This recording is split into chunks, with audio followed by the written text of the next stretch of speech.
Important चीज़ ये समझने वाली है कि हम डरे क्यों हैं। क्योंकि मीडिया ने हमको डरा दिया इस वजह से हम डरे हुए हैं, या सब डरे हुए हैं इसलिए हम डरे हुए हैं, या कोई रीजन है हमारे डरने के पीछे। बेसिकली जो इंफॉर्मेशन है जिसके बेस पे हम सोच रहे हैं वो इंफॉर्मेशन सही इंफॉर्मेशन नहीं है, वो कंप्लीट इंफॉर्मेशन नहीं है, वो इनकम्प्लीट इंफॉर्मेशन है। इस वजह से हम डरे हुए हैं। अगर एक बार क्लियर हमारे पास में इंफॉर्मेशन आ जाए, हमको क्लियरली समझ आ जाए कि एग्जैक्टली हो क्या रहा है, तो हो सकता है हमारा जो डर है वो बहुत ही कम हो जाए या फिर बिल्कुल ही खत्म हो जाए। करंट सिचुएशन ये है कि नियर अबाउट 2 लाख केसेस हो चुके हैं इंडिया में, करीब करीब 5,800 डेथ्स हो चुकी हैं, 40 लाख टेस्ट हो गए हैं। और ये सबसे इंपॉर्टेंट है समझना हमको कि इस टेस्ट का क्या रोल है, जो भी हमारा डर है उससे उसका क्या कनेक्शन है। तो अगर मैं किसी से भी पूछूंगा कि भाई आप क्यों डरे हुए हैं, वो कहेंगे कि इसमें डेथ रेट बहुत ज्यादा है। मैं कहूंगा कितना ज्यादा है, तो वो कहेंगे 2 लाख में से 5800 की डेथ हो गई है। तो दैट मीन्स कितना हो गया डेथ रेट, नियर अबाउट 3% हो गया। 3% का मतलब कि 100 लोगों को होता है, उसमें से 3 की डेथ हो जाती है। क्या ये सच है? पहले इसको समझने की कोशिश करते हैं कि 3% ये कितना है। टेस्ट कितने हुए अभी तक? 40 लाख हुए हैं। और अगर किसी को देखना है कि कितने टेस्ट हुए हैं, कितने हो रहे हैं डेली बेसिस पे, तो एक वेबसाइट है worldometers.info, वहां पर जाकर के आप देख सकते हो कि डेली बेसिस पे कितने टेस्ट बढ़ रहे हैं, किस किस कंट्री में कितने कितने हैं, वो सब आ जाएगा उसके अंदर। तो अभी टेस्ट समझना जरूरी क्यों है? क्या इंडिया की पॉपुलेशन 40 लाख है? नहीं है। इंडिया की पॉपुलेशन क्या है? 130 करोड़। उसमें से टेस्ट कितने हुए हैं? 40 lakh, which is not even 1%। 1% भी देखे तो 1 करोड़ 30 लाख होता है। तो 40 लाख टेस्ट हुए, जिसमें से केसेस कितने डिटेक्ट हुए? Near about 2 lakh. ये बिल्कुल ऐसा है जैसे मान लो कि अगर मैं आपसे पूछता हूं कि दिल्ली में रोड्स के ऊपर कितने एक्सीडेंट होते हैं, तो आप क्या कहोगे? आप कहोगे भाई मुझे नहीं पता। तो मैं कहूंगा पता करो, लेट्स फाइंड इट आउट कि भाई कितने एक्सीडेंट होते हैं। तो हमने क्या किया, 10 अलग अलग पॉइंट पे 10 सीसीटीवी कैमरास लगा दिए और उन सीसीटीवी कैमरास में कैप्चर करना शुरू कर दिया कि कितने एक्सीडेंट्स हो रहे हैं इन 10 अलग अलग पॉइंट्स पे। तो उसके बाद में मैंने 1 महीने बाद आपसे पूछा कि हाँ भाई दिल्ली में कितने एक्सीडेंट्स होते हैं, तो आप कह रहे हो दिल्ली के 10 एक्सीडेंट होते हैं। तो मैं कहूंगा आपको कैसे पता? आप कहोगे भाई हमने कैमरास लगाया, उसमें कैप्चर हुआ, हमारे पास में प्रूफ है। तो मैंने कहा लेकिन क्या 10 ही जगह है जहां पे वो कैमरास लग सकते हैं? दिल्ली में ऐसी कितनी जगहें हैं जहां पे कि कैमरास लग सकते हैं, लगने चाहिए अगर एक्चुअल में हमको डिटेक्ट करना है। तो सिर्फ ये नहीं ना कि उस 10 के बेस पे हम बोले कि भाई 10 एक्सीडेंट हो रहे हैं, क्योंकि दिल्ली में एक्चुअल में तो हजारों एक्सीडेंट्स हो रहे हैं डेली के। तो ये सारी हमारी कैलकुलेशंस ही गलत हो गई। इसलिए इसमें टेस्टिंग का बहुत बड़ा रोल है। मीडिया में जहां पर भी आ रहा है वहां पर डेली ये आ रहा है कि अच्छा कुछ दिन पहले तक 5,000 केसेस आ रहे थे, अब 6,000 केसेस बढ़ गए हैं, अब 7,000 केसेस हो गए हैं, 8,000 केसेस हो गए हैं। बट कोई ये नहीं देख रहा कि उसके साथ साथ में टेस्ट भी बढ़ रहे हैं। तो अब एक्चुअल में डेथ रेट कितना है उसको कैलकुलेट करना बहुत जरूरी है। उसी के बेस पे डिसीजन निकलेगा कि इससे हमको डरना चाहिए या नहीं डरना चाहिए। किसी भी बीमारी से हमको डरना चाहिए या नहीं डरना चाहिए, that is not on the basis of कि उसका इलाज है या नहीं है, क्योंकि इलाज तो अभी तक सर्दी जुकाम का भी नहीं है, सर्दी जुकाम की भी कोई वैक्सीन नहीं है। क्या हम उससे डरते हैं? नहीं डरते हैं। क्यों? क्योंकि ज्यादा लोग नहीं मरते हैं। तो सबसे पहले डेथ रेट कैलकुलेट करते हैं कि एग्जैक्टली कितना है। कितने टेस्ट हुए? 40 लाख टेस्ट हुए, उसमें से 2 लाख लोगों को हुआ, तो नियर अबाउट एवरेज कितनी आई? 5% की। अगर यही हमने 4 करोड़ टेस्ट करे होते तो कितने डिटेक्ट हो गए होते अब तक?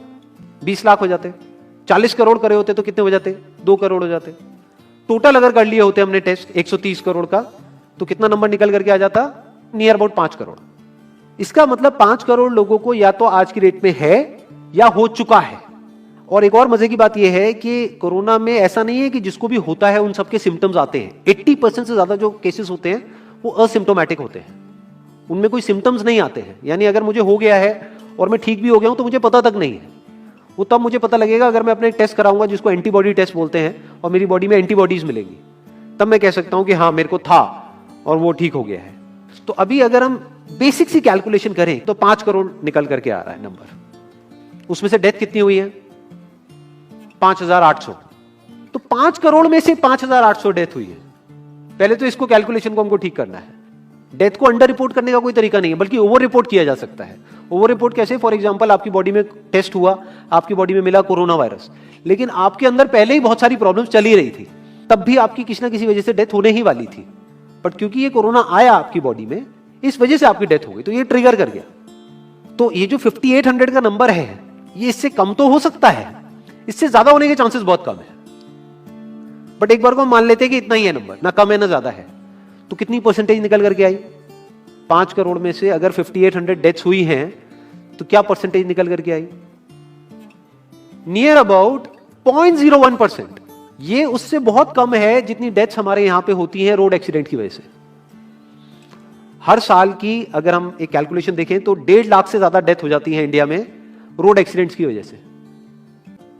तो ये डर है जो चारों तरफ फैल रहा है और मीडिया डर को और बढ़ाता चला जा रहा है। और क्योंकि सही इंफॉर्मेशन किसी के भी पास में नहीं है या सही कैलकुलेशन किसी के पास में नहीं है, ये जो अभी हम कर रहे हैं इसको मैथमेटिकल मॉडलिंग बोलते हैं। यानी एक डेटा को देख करके एक मॉडलिंग करी जाए और फिर समझा जाए कि एक्चुअल में जो सही डेटा है वो क्या है। ये नहीं कि लिमिटेड डेटा के बेस पे हम कोई भी कंक्लूजन ड्रॉ कर लें और उसके बेस पे डरते रहें। तो अगर इसका डेथ रेट 0.01% है तो हम सब इतना डर क्यों रहे हैं? क्या कुछ और है जिससे हमको डरना चाहिए, जिससे हम नहीं डर रहे हैं, जिसके बारे में कोई बात नहीं कर रहा है, जो इससे लाख गुना ज्यादा भयानक है? मतलब कोरोना से लाख गुना ज्यादा खतरनाक कुछ है जिससे हम नहीं डर रहे हैं और इससे हम डर रहे हैं। वो क्या है जिससे हमको डरना चाहिए? अनएम्प्लॉयमेंट। अभी पीछे कुछ आर्टिकल्स आए थे न्यूज़पेपर में जहां पे एक फिगर आई थी निकल करके, I am not too sure ये फिगर कितनी सही है कितनी नहीं है, जहां पे आया था कि 13 करोड़ लोग अनएम्प्लॉयड हो गए। इस फिगर से हमको डरना चाहिए। 13 करोड़ लोग अनएम्प्लॉयड होने का मतलब हम समझते हैं कि इसका मतलब क्या है?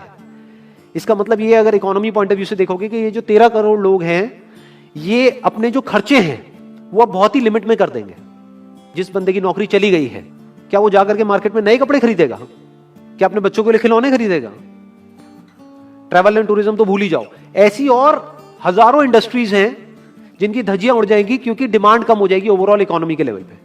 जब डिमांड कम होगी तो क्या करना पड़ेगा इन ब्रांड्स को, इन कंपनीज को क्या करना पड़ेगा, इन मैन्युफैक्चरर्स को क्या करना पड़ेगा? अपनी सप्लाई को कम करना पड़ेगा। जितनी उन्होंने सप्लाई कम करी, अनएम्प्लॉयमेंट और बढ़ गया कि आज जो नंबर 13 करोड़ है वो बढ़ करके कितना हो गया? 20 करोड़।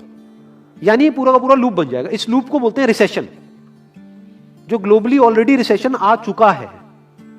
और अगर यही रिसेशन और डीप होता चला जाए तो उसको बोलते हैं डिप्रेशन, जहां से एक इकोनॉमी को बाहर आने में 5 से 10 साल लगते हैं। तो इकोनॉमी का पहले ही बुरा हाल था, प्लस इस कोरोना की वजह से और बुरा हाल हो गया है, प्लस जो रहा सहा हमारा जो अपना डर है वो सिचुएशन को और खराब करता चला जा रहा है। और इस डर को हर कोई बढ़ा रहा है, कोई भी कम करने का काम नहीं कर रहा है। एक्चुअल में अगर आप मेरे स्टैंड पॉइंट से देखोगे तो डरने की कोई जरूरत ही नहीं है, क्योंकि जो डेथ रेट है वो बहुत ही कम है। तो हम डर क्यों रहे हैं? सोचो। बस इसलिए कि डेथ नहीं होनी चाहिए। अगर यही हमारा ऑब्जेक्टिव है कि डेथ नहीं होनी चाहिए, मतलब हम कहते हैं कि किसी की डेथ नहीं होनी चाहिए, तो फिर तो लॉकडाउन परमानेंट हो जाना चाहिए। सड़कों पे निकलना ही नहीं चाहिए, क्योंकि सीधा सीधा 1.5 लाख डेथ बचेंगी। 1.5 लाख लोग जो हर साल एक्सीडेंट में मरते हैं उनको हम बचा सकते हैं ना, उनकी लाइफ बच जाएगी। परमानेंट कर दो लॉकडाउन को। कैसा है आइडिया? ये बिल्कुल ऐसा है जैसे मैंने एक आदमी की एक कहानी सुनी थी। उसके घर में एक चूहा घुस गया, तो उस चूहे को उसने पकड़ने की बड़ी कोशिश करी, लेकिन वो चूहे को नहीं पकड़ पाया। तो एंड में उसने क्या किया? घर पे आग लगा दी। अपने घर में आग लगा दी। उसके बाद भी चूहा तो बच करके निकल गया, घर चला गया, घर जल गया। यही हालत है इसकी, कोरोना की। इस डर को हमको खत्म करना पड़ेगा, तब जाकर के इस प्रॉब्लम का एक्चुअल में सॉल्यूशन निकलेगा, जो रियल प्रॉब्लम है। और रियल प्रॉब्लम कोरोना नहीं है। रियल प्रॉब्लम क्या है? हमारी जो इकोनॉमी है। रियल प्रॉब्लम क्या है? अनएम्प्लॉयमेंट। तो इस वीडियो के थ्रू मैं अपनी एक हम्बल रिकमेंडेशन देना चाहूंगा गवर्नमेंट ऑफ इंडिया को, या जो भी लोग एक पर्टिकुलर पोजीशन पे हैं उन लोगों को, कि हमको टेस्ट करने कम करने हैं, टेस्ट बढ़ाने नहीं है। अभी हम गलती क्या कर रहे हैं? टेस्ट बढ़ाते चले जा रहे हैं, जिसकी वजह से केसेस बढ़ते चले जा रहे हैं, जिसकी वजह से डर बढ़ता चला जा रहा है। गवर्नमेंट क्या एक क्राइटेरिया नहीं बना सकती कि जो क्रिटिकल केसेस है बस उन्हीं का टेस्ट करो, क्योंकि उन्हीं को हॉस्पिटल में एडमिट करने की जरूरत है, तो उन्हीं का टेस्ट होना चाहिए ना। जो वैसे ही ठीक हो रहे हैं, अपने आप ही ठीक हो रहे हैं, जिनको माइनर सिम्टम्स हैं और वो खुद ही ठीक हो रहे हैं, उनका टेस्ट करने की क्या जरूरत है? उससे तो पैनिक और बढ़ेगा।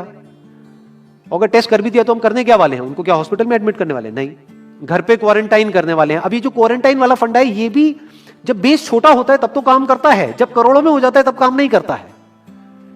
मैं अगर एग्जांपल से समझाने की कोशिश करूं, जो मेरी थॉट प्रोसेस है उसको इमेजिन करो। एक ऐसी सिचुएशन है कि हम एक घर में है और चारों तरफ से बाढ़ आई हुई है, और ये जो घर है हमारा वो ऐसा है, इसको इमेजिन करो, जहां पे हजारों दरवाजे हैं। तो हम क्या करें? इसमें से एक दरवाजे को पकड़ लें और उसी को पक्का करते चले जाएं। ये है क्वारंटीन, और बाकी के हजारों खुले पड़े हैं। एक को हम पक्का करते चले जा रहे हैं क्योंकि यहां से पानी अंदर नहीं आना चाहिए। इंडिया की पॉपुलेशन क्या है? 130 करोड़। टेस्ट कितने हुए हैं अभी तक? 40 लाख। दिल्ली के कितने हो रहे हैं? 1 लाख। महीने के कितने हुए? 30 लाख। साल के कितने हुए? 3 करोड़ 60 लाख। तो यानी कि अगर हमको सबका टेस्ट करना है तो कितने साल लगेंगे? 36 साल। तो जब हमको दिख रहा है साफ साफ कि हम सबका टेस्ट कर ही नहीं सकते, तुम टेस्ट क्यों बढ़ाते चले जा रहे हैं? या तो सबका टेस्ट करो और सब में से सबको देख करके सबको क्वारंटाइन कर दो। ये बिल्कुल ऐसा हुआ कि वो जो घर है जिसकी मैंने अभी बात करी, या तो उसको हर तरफ से सिक्योर करो कि अगर उसके 1000 दरवाजे हैं तो एक को बंद मत करो, सारे बंद कर दो। तब आप कह सकते हो कि यहां पानी अंदर नहीं आएगा, कि हमने 130 करोड़ लोगों का टेस्ट कर लिया है, उसमें से केसेस निकल गए हैं 6 करोड़ और 6 करोड़ को हमने क्वारंटीन कर दिया है, अब ये आगे नहीं फैलेगा, अब 6 करोड़ से 10 करोड़ पे नहीं जाएगा। बट हमने टेस्ट ही करे 40 लाख, जिसमें से केसेस आए 2 लाख। अगर इन 2 लाख को हमने क्वारंटीन कर भी दिया तो बाकी करोड़ों लोग तो बाहर घूम रहे हैं ना, तो उससे होगा क्या? तो अब हमको समझ जाना चाहिए कि इसको रोकने का कोई तरीका नहीं है। तो अब इसका प्रैक्टिकल सॉल्यूशन क्या है? गवर्नमेंट की तरफ से हमको सिर्फ ये इंफॉर्मेशन चाहिए कि भैया अभी कितने बेड्स ऑक्यूपाइड हैं आपके स्टेट में, और अभी कितने और आपने अरेंजमेंट कर रखा है और कितने और कर सकते हो। अब वो बेड चाहे किसी हॉस्पिटल में हो चाहे किसी होटल में हो। और प्लस ये इंफॉर्मेशन क्यों नहीं जा रही लोगों के पास में कि इतना डरने की जरूरत नहीं है जितना आप डर रहे हो। हाँ ठीक है, प्रिकॉशंस लो, सेफ्टी मेजर्स लो, सोशल डिस्टेंसिंग को मेंटेन करो, लेकिन इतना डरने की जरूरत नहीं है जितना आप लोग डर गए हो, क्योंकि डेथ रेट कम है। ये इंफॉर्मेशन जानी चाहिए अब लोगों के पास में, वक्त आ चुका है। अगर ये नहीं गई तो प्रॉब्लम सॉल्व नहीं होने वाली इकोनॉमी के लेवल पे। कॉन्फिडेंस खत्म हो चुका है, रियलिटी को हमको पहले समझना होगा। अभी प्रॉब्लम क्या हो रही है? हम कह रहे हैं कि हाँ कंस्ट्रक्शन एक्टिविटीज अलाउड है, गवर्नमेंट को क्या लग रहा है अलाउड बोल करके सारी प्रॉब्लम सॉल्व हो जाएगी। अलाउड तो हो गई, बट मेरे जो फ्रेंड्स हैं जो कंस्ट्रक्शन इंडस्ट्री में हैं वो बता रहे हैं कि लेबर ही नहीं है, लेबर सारी अपने गांव चली गई है। तो अब कौन कंस्ट्रक्शन करेगा वहां पे? अब ये लेबर चली तो गई है, इसको वापस कैसे बुलाओगे? मीडिया में अगर रोज ये दिखेगा कि केसेस बढ़ रहे हैं, केसेस बढ़ रहे हैं, केसेस बढ़ रहे हैं, वापस आएंगे वो लोग? 1 से लाख नहीं आएंगे। तो उनको मीडिया में क्या दिखना चाहिए, न्यूज में क्या दिखना चाहिए कि अब ये प्रॉब्लम सॉल्व हो रही है। तो लोगों के अंदर का डर निकलना चाहिए। यानी जो भी मैंने अभी तक कहा, अगर मैं उसको सम अप करूं तो वो क्या है प्रैक्टिकली, अगर पॉइंटर्स में सॉल्यूशन देखा जाए। नंबर 1 मोस्ट इंपॉर्टेंट, टेस्ट धीरे धीरे हमको कम करने हैं, बढ़ाने नहीं है। दिन के 1 लाख टेस्ट हो रहे हैं, मैं ये नहीं कह रहा कि एकदम से 10,000 कर दो, 1 लाख के 90,000 कर दो, एटलीस्ट बढ़ाओ मत। समझ गए? 1 लाख के 1.5 लाख टेस्ट मत करो दिन के, 2 लाख मत करो, क्योंकि तब भी 36 साल लगेंगे पूरा करने में। अगर आपने स्पीड डबल भी कर दी तब भी 18 साल लगेंगे। 18 साल तक तो पता नहीं ये बीमारी कहां होगी, किसी को याद तक नहीं होगा। तो करना क्या है गवर्नमेंट को? अगर थोड़ा सा सेंसिबली चले कि टेस्ट को धीरे धीरे कम करते चले जाओ, यानी 1 लाख से 90,000 कर दो, फिर कुछ दिन बाद 80,000 कर दो, फिर 70,000 कर दो। इसकी वजह से क्या होगा?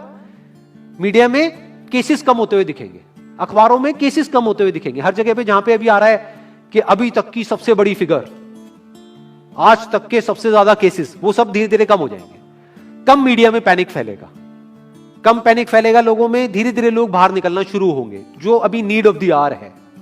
धीरे धीरे लोग बाहर निकलेंगे, धीरे धीरे डिमांड बढ़ेगी, धीरे धीरे लोगों में कॉन्फिडेंस आएगा, धीरे धीरे लोग जो गांव चले गए हैं वो वापस आएंगे। एक्चुअल में काम शुरू होगा, ऑन पेपर नहीं कि काम शुरू हो गया है, एक्चुअल में लोगों का काम शुरू होगा, लोगों का काम शुरू होगा, इकोनॉमी शुरू होगी। बिल्कुल ऐसा है जैसे 2 महीने के लिए आप किसी गाड़ी को बंद करके कहीं पे रख दो गैराज में, तो क्या होगा? बैटरी डाउन हो जाएगी। उस वक्त क्या करना पड़ेगा? उसको धक्का मारना पड़ेगा। तो अभी उस धक्के की जरूरत है, जंप स्टार्ट की जरूरत है। अब जो टाइम है वो डरने का नहीं है, इस डर को खत्म करने का है।